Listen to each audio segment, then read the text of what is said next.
Luisa Delgadillo y también Eduardo Mendoza Estrada para compartir este panel. Buenas noches Larry, también para ellos también. Larry, un poco para conversar las expectativas que debe tener el gobierno nacional con ese incremento del IVA al 15%. Fue parte de la propuesta del presidente Daniel Noboa para justamente tratar de recaudar dinero, tener liquidez. Le pregunto a usted, ¿considera que con este incremento del IVA a los 3 puntos va a haber eso que espera el gobierno o tal vez podría haber un decrecimiento en el consumo de la ciudadanía en insumos que justamente se van a grabar con un 3% adicional y no podría tener el efecto que quiere el régimen? ¿Cuál es su opinión, Larry? Bienvenido. Esto se parece mucho a lo del 2016.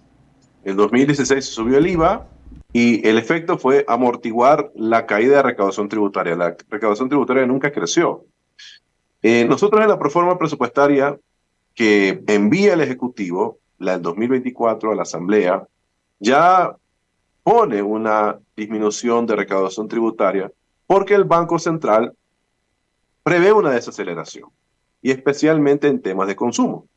Entonces, no cabe aquí el tema entender un poco por qué el gobierno, sabiendo que el Banco Central, haciendo una perspectiva de crecimiento económico para el 2024, que la economía va a crecer en el 0,8%, con una caída del consumo, se le ocurre subir el IVA. Entonces, nosotros hemos hecho un cálculo y que la economía prácticamente va a crecer 0%, o sea, no va a tener ningún tipo de crecimiento y eso se va a repercutir en que la recaudación tributaria en general no va a crecer de acuerdo a las perspectivas del gobierno.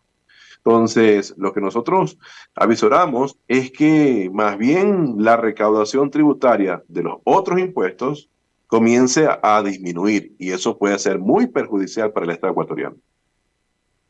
Lo que hay, lo que se dice en la calle, en la gente de a pie, pues no, que no encuentra trabajo, que no tiene esas posibilidades de tener un incremento de sueldo, que no te recibe su sueldo, que las empresas no están creciendo o que las empresas no están vendiendo lo suficiente y por ende, pues obviamente no hay aquella posibilidad de poner dinero en los bolsillos de la gente, como dice un político, no, hay que poner dinero en el bolsillo de la gente y eso no está ocurriendo. Eso no es más peligroso aún porque al no haber esa tasa de empleo de crecimiento, no haber esas posibilidades de que la ciudadanía tenga recursos para comprar, para cubrir sus necesidades o para tener un gasto extra, dificulta un poco que vayamos a consumir y obviamente el tema de esa recaudación que usted señala que podría ser totalmente adversa a lo que espera el gobierno, profundice y agudice más los problemas que actualmente tenemos de que no hay circulante. Eso es lo que dice la gente en las calles. No hay dinero circulante, no hay cómo comprar. Los negocios pequeños cierran, la inseguridad, la delincuencia ha abatido a los pequeños comercios que querían crecer y no lo han podido hacer.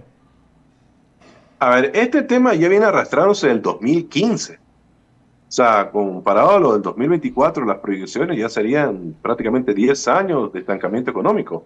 Un decenio perdido, con un nivel de crecimiento promedio en 10 años del 0,4%.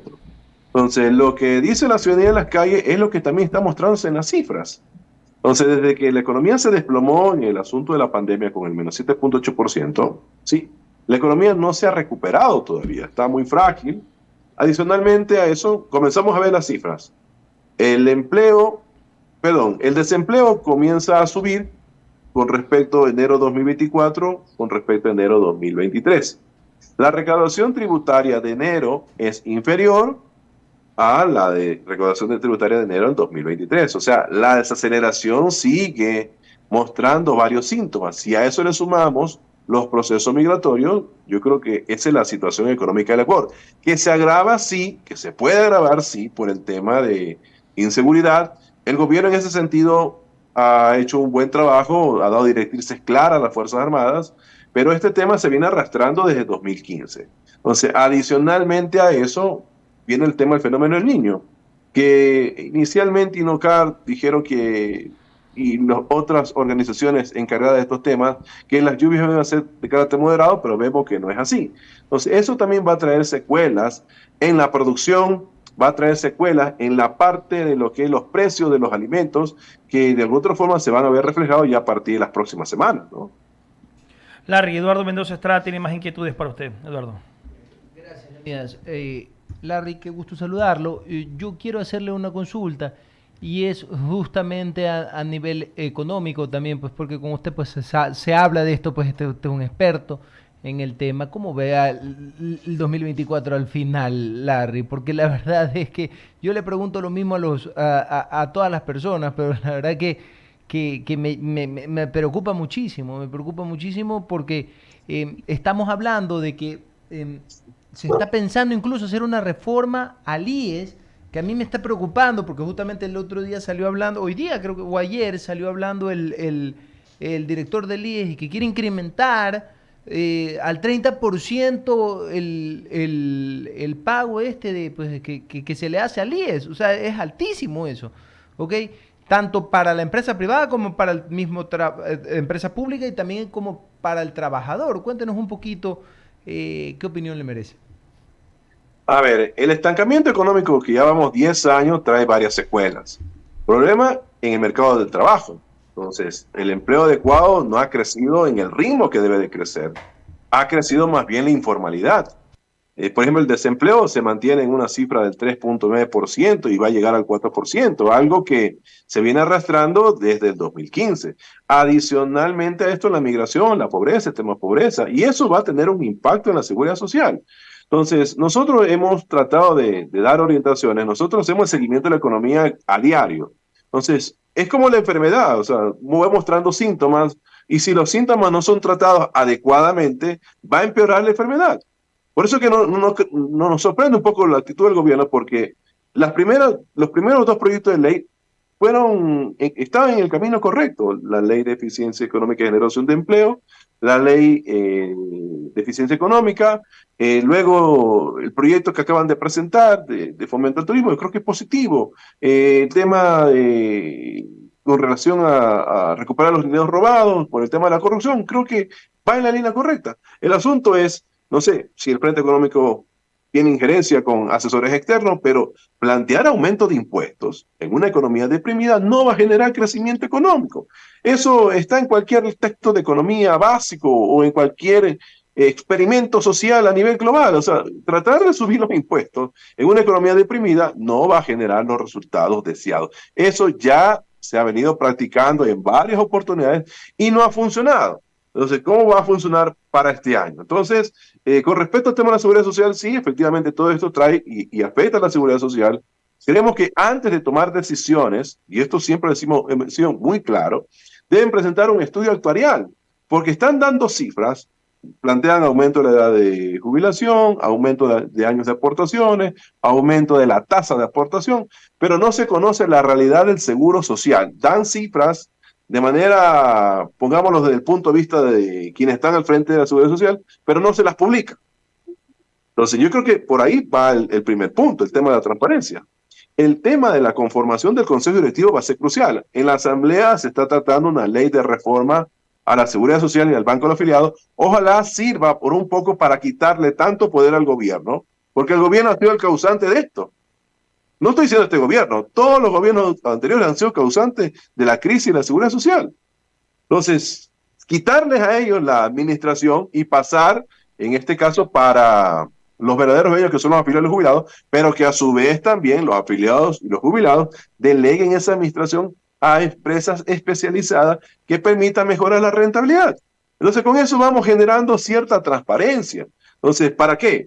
Para que ya no sigamos escuchando las recomendaciones. Ojo, lo que acaba de denunciar el presidente del directorio, por ejemplo, del Seguro Social, son recomendaciones de Augusto de la Torre, del gobierno anterior de Guillermo Lazo. Están implementando ese tipo de medidas que a nuestro juicio, mientras no sea transparente seguro, hay que poner un paro y hacer un análisis profundo del tema. Ahora hablemos un poquito de los subsidios, Larry. A la larga, pues lo que se quiere hacer, pues, es llegar a la idea de, pues, de quitarlos como tal. Y debe de ser progresivamente. No sé, ¿qué le recomendaría usted al gobierno nacional respecto del tema? O sea, los subsidios tenían que haberse eliminado en el año 2010 al 2014. Era el momento oportuno de haberlo hecho, porque había una clase media boyante, había una dinamización del consumo, la economía crecía, estaba aumentando el bienestar. Pero ahora hay que hacerlo con pinza. Aquí tiene que intervenir un excelente cirujano, porque hay diferentes tipos de combustible y cada uno de esos combustibles tiene un subsidio.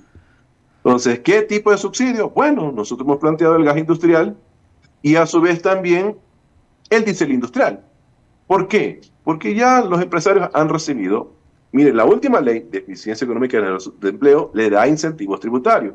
En el Código Orgánico de la Producción también hay incentivos tributarios. Adicionalmente, también el Código Tributario le generan algún tipo de beneficios, exenciones, devoluciones de impuestos, etcétera. Por ejemplo, las aerolíneas le devuelven el IVA por comprar combustible, por ejemplo. Yo creo que ya es el momento de cruzar cuentas. Entonces, el momento de cruzar cuentas es que para ellos ya el precio sea el real.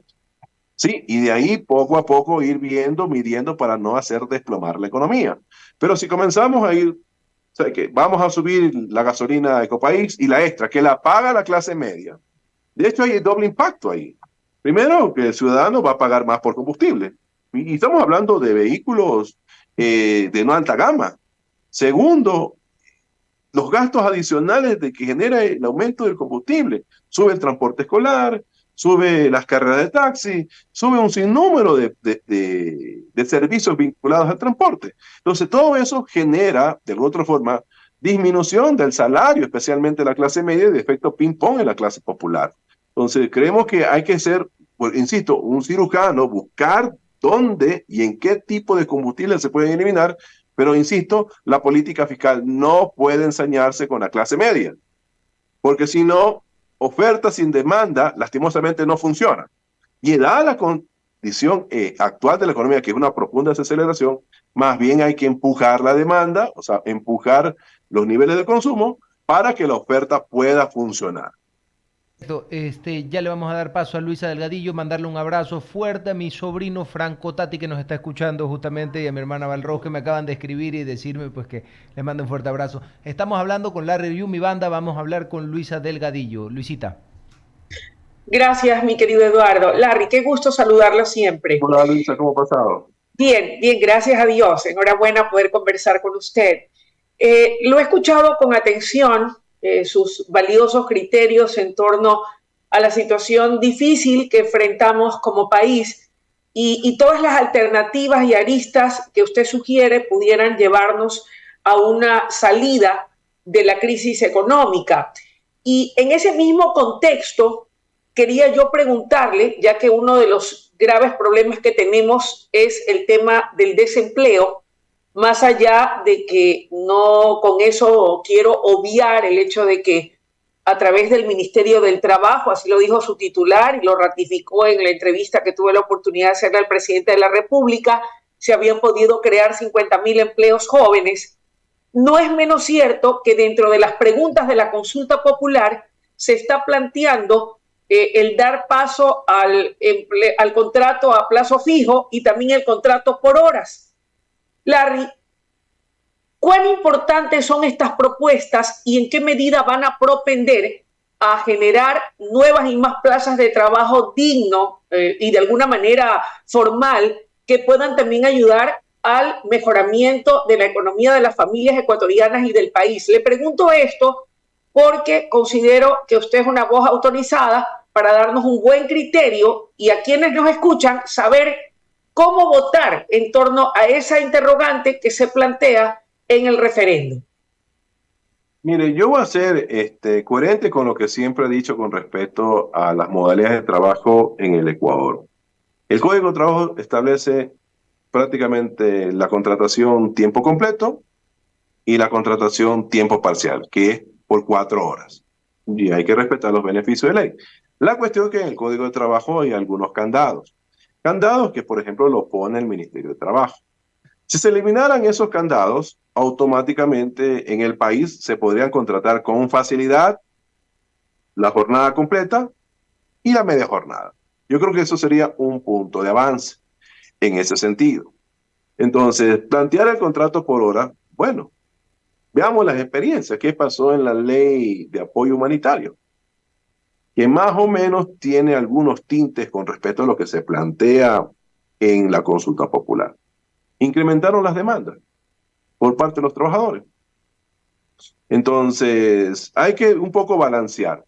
El sector empresarial requiere competitividad, ¿sí? Y nosotros hemos dicho que la mejora de la productividad y la competitividad de las empresas es tener una fuerza laboral altamente capacitada y con los mejores salarios. Entonces, no es al revés, no hay que bajarle los salarios para que las empresas sean competitivas. Entonces, eso se ha demostrado a nivel global.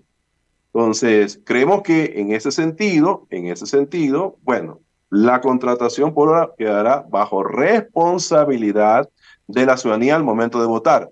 Pero nosotros creemos que por el momento, para generar empleo, hay que hacer crecer la economía y si queremos entrar a algún tipo de reforma al Código de Trabajo, tiene que perfeccionarse la jornada, la media jornada, que es la jornada parcial que está en el Código de Trabajo sin ningún tipo de candado, y con eso vamos dando cierta flexibilidad. Entonces, eso es lo que le puedo comentar, mi estimada amiga, con respecto a este tema. Lo que sí le puedo decir es que un poco salgamos de este tema del Código de Trabajo, que más bien hay que entrar en una reforma a la masa salarial del sector público, reformando la LOCEP, porque la LOCEP se contrata a tiempo completo. Entonces, una manera de ahorrar por parte del gobierno es que entre en una reforma a este cuerpo legal, para que se pueda también contratar a medio tiempo. Entonces, con eso también abarata bastantes costos, en este caso el sector público, porque uno cuando visita las dependencias públicas, como no hay recursos y estamos en austeridad, los empleados públicos no tienen casi mucho que hacer. Entonces, la única manera es tratar, bueno, ¿sabes qué? Para no despedirte, le vamos a contratar a media jornada. Y con eso también el Estado ecuatoriano alivia un poco el gasto público que tanta falta hace en estas condiciones fiscales que está enfrentando el gobierno. Me parece un buen punto, sin duda, en el tema del asunto de la revisión y el cambio en la LOCEP en el caso de los servidores públicos. Mi siguiente pregunta va relacionada con el tema de la proforma presupuestaria, estimado Larry. Deberán transcurrir 30 días para saber qué se define al respecto. Sin embargo, en lo que concierne a su composición, a las prioridades que existen en la misma, ¿qué opinión o comentario le merece? Es una proforma que es parecida a las últimas 15 proformas anteriores. Estamos hablando de 15 déficits fiscales de manera consecutiva. Entonces, la cuestión es que ya hay un incremento de casi 3.000 millones con respecto a la anterior. Entonces, el gobierno no ha dado detalles, porque nosotros hemos revisado los justificativos de por qué se da ese incremento. Por ahí escuché al ministro que es porque el incremento que manda la Constitución, Educación y Salud, pero es 1.200 millones de dólares. Entonces, hay un rubro que se llama bienes de larga duración que están dentro de los egresos no permanentes, que pasa de 600 millones 2023 a 3.300 millones 2024. La explicación del ministro es que dice que se aumentan los gastos de educación y salud. Sí, pero normalmente por tradición, cuando se dan estos aumentos de gastos, educación y salud, la mayoría, casi el 60% se va a gasto corriente. Entonces no tiene que entrar en la cuenta bienes de larga duración, porque a nuestro juicio, con ese rubro, da a entender que se van a hacer 200 hospitales, se van a hacer 300 escuelas. Y yo no sé si el gobierno está en capacidad para poder hacer eso. Entonces, por eso es que inflan el déficit fiscal, sí, a 5.000 millones. Si esa cuenta se sincera, el déficit fiscal es de 3.000 millones. Y las fuentes de financiamiento que están en 11.000 millones hubieran bajado a 9.000 millones. Entonces, yo creo que el momento del gobierno es el momento de transparentar la proforma presupuestaria. La Asamblea casi nada puede hacer con respecto a este tema, ¿sí? Porque la Asamblea solamente la puede observar o la puede aprobar. Es más, un saludo a la bandera por parte de la Asamblea Nacional. Lo que sí le vamos a pedir al gobierno nacional que en las próximas semanas o en los próximos meses presente el presupuesto codificado y ponga ahora sí lo que espera recaudar por IVA, aunque yo dudo que haya ese aumento de recaudación tributaria por concepto de IVA de 1.300 millones de dólares, y que sincere los gastos, porque es el momento que la ciudadanía conozca realmente la proforma presupuestaria, porque a nuestro juicio está un poco sobredimensionada. Larry, para finalizar de mi parte rápidamente, ¿cuándo cree usted que va a ser el momento oportuno para que el Ecuador vuelva a sentarse en la mesa de negociaciones con el Fondo Monetario Internacional y los demás representantes de los organismos multilaterales? ¿Cómo está el panorama y cómo está el país? Yo creo que puede tender puentes de forma inmediata. De hecho, hay reuniones con el Fondo Monetario Internacional. Entonces, el tema es que, bueno, al Fondo Monetario Internacional hay que cumplir los compromisos. Hay que cumplir los compromisos a los acreedores internacionales, también a las autoridades locales. Lastimosamente, los recursos son escasos. Entonces, lo que se le pide al gobierno es, bueno, buscar medidas creativas de generar ingresos, justamente para cumplir al país y a los organismos internacionales. Tenemos 4%, por ejemplo, de evasión fiscal. Tenemos el tema de la deuda de 2.000 millones de dólares a los grandes contribuyentes que no han cobrado. En vez de bajar gastos tributarios, siguen creando gastos tributarios. Entonces ya es el momento de comenzar a sincerar la economía. Hay que focalizar los subsidios. Hemos dicho la eliminación del subsidio al gas industrial, del diésel industrial. Entonces hay que buscar mecanismos, hay que seguir buscando acuerdos comerciales, hay que establecer una ley fomentando el tema del desarrollo agrícola. Entonces hay mucho por trabajar. Entonces yo creo que el gobierno puede sentarse a conversar, no solamente con el FMI, con el Banco Mundial, inclusive puede plantear una renegociación de la deuda, ¿sí? Con un tramo de los tenedores bonos que todavía no han entrado en una negociación. Puede negociar la deuda interna con el BIE, puede negociar la deuda interna con el Banco Central, aunque ya también en la ley de eficiencia económica, si no me equivoco, y generación de empleo, plantean una especie de canje de deuda, que me parece positivo para un poco oxigenar la finanza pública. Y lo más importante, lo revisamos al inicio de la entrevista, el tema de la seguridad social. Es el momento de un debate serio para que la seguridad social sea administrado por los verdaderos dueños de la seguridad social, pero con una administración responsable. Pero con el objetivo de ¿qué? De que el gobierno salga de forma ordenada de ese 40% que tiene que entregar al fondo de pensiones. Son 3.000 millones de dólares anuales que tiene que entregar, que nunca los cumple, pero están en el presupuesto. Entonces, esos recursos, lastimosamente, tienen que ir al desarrollo del país. Y, obviamente, haciendo un seguro transparente, eficiente, eficaz, con todas las reformas, ya el seguro podrá sobrevivir solo con su propia administración. Entonces, el Estado puede, de alguna otra forma, insisto, salirse de ese tema y comenzar a preocuparse, en este caso, de los temas más urgentes, que es desnutrición crónica infantil, que es, por ejemplo, generar políticas de mejoramiento del empleo para las personas que reciben el bono de desarrollo humano. O sea, hay mucho por trabajar, pero son temas que, lastimosamente, tienen que ser tratados sin perjuicio, que también es un tema pendiente de la agenda del gobierno, transparentar Petroecuador.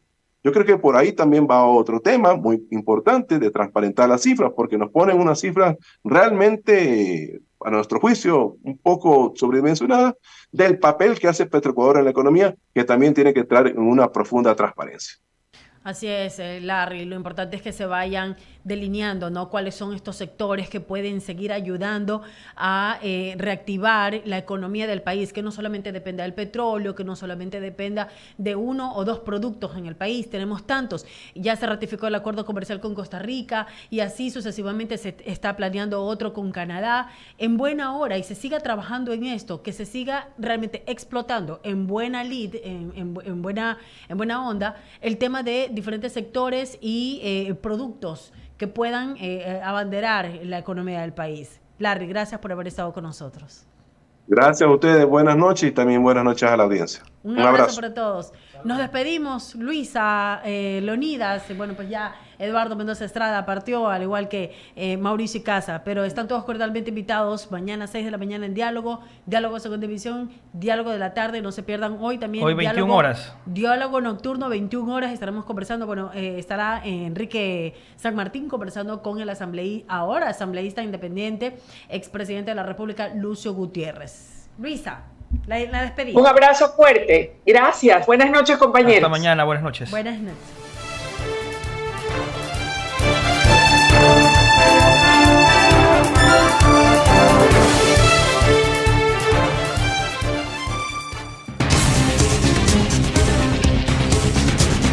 Y 99 presentó Diálogo de la Tarde, bajo la dirección del abogado Eduardo Mendoza Paladines. Hasta la próxima.